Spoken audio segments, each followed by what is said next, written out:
आप देख रहे हैं न्यूज नेशनल वर्ल्ड, खबर वहीं अंदाज नया। पंच कल्याण महोत्सव के अंतर्गत आज मोक्ष कल्याण की विधि संपन्न की गई। सभी भगवानों को भारी जुलूस के साथ उनके मंदिर में लाया गया और उनकी स्थापना करवाई गई।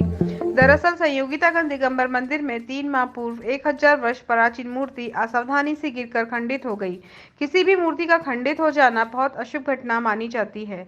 उसी के चलते जैन समाज के लोगों द्वारा आदित्य सागर जी को यह बात बताई गई और उनसे राय ली गई, जिसके बाद समाजजन मंदिर में पहुंचे और उन्होंने एक बड़ी सी कोठी में वह मूर्ति को रखा और उसमें शुद्ध घी, गाय का घी, शक्कर भरकर उसे 31 दिन के लिए रख दिया और अनुष्ठान चलता रहा। 31 दिन बाद जब वह मूर्ति को निकाला गया तो वह दोष रहित मूर्ति निकली, जिसके बाद उस क्षेत्र को अतिशय क्षेत्र घोषित कर दिया गया। यह घटना महाराष्ट्र के बाद इंदौर में हुई है। आज पंच कल्याणक महोत्सव के अंतर्गत सुबह भगवान के मोक्ष कल्याणक की विधि संपन्न हुई। इसके पश्चात सभी भगवान वहाँ से जुलूस के द्वारा, भारी जन समुदाय के द्वारा यहाँ पर मंदिर जी में लाए गए हैं। अब इनकी स्थापना की कार्यवाही अब शुरू होगी।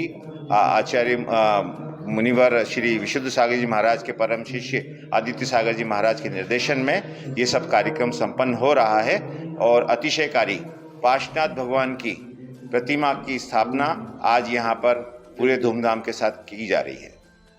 लगभग 3 माह पूर्व इसी मंदिर जी में किसी भक्त द्वारा 1000 वर्ष प्राचीन मूर्ति असावधानी से गिर गई और वो थोड़ी सी खंडित हो गई, दोषपूर्ण हो गई। ये बहुत अशुभ घटना मानी जाती है हिंदू समाज में, जैन समाज में। अब हम लोग क्या आदित्य सागर जी महाराज के पास सारे समाज के लोग पहुँचे और उन्हें सूचना दी कि ऐसी घटना घट गई है। तो उन्होंने कहा घबराने की ज़रूरत नहीं है, मैं आता हूँ और उसका समाधान निकालूंगा। फिर वो सत्संग इसी मंदिर में पधारे और उस मूर्ति को एक बहुत बड़ी कोठी में उतार के और शुद्ध घी, गाय का घी और शक्कर उसमें भर के उसको 31 दिन तक के लिए बंद कर दिया और अनुष्ठान चलता रहा। सारे छावनी के भक्त अनुष्ठान करते रहे, जाप करते रहे और 31 दिन बाद जब उस मूर्ति को बाहर निकाला तो वो पूर्व रूप में, आश्चर्यजनक तरीके से पूर्व रूप में वो मूर्ति आ गई और मतलब जो भी खंडित दोष था वो समाप्त हो गया।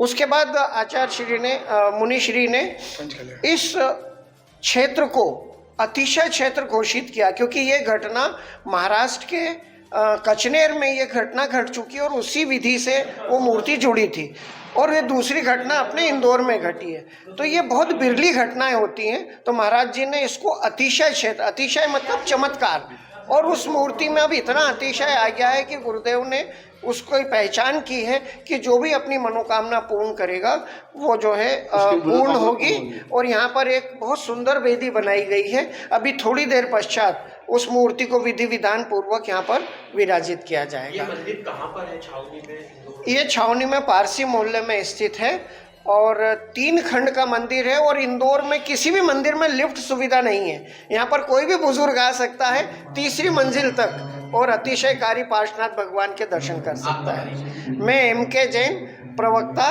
संयोगितागंज दिगंबर जैन समाज, ज्योतिषाचार्य भी हूँ।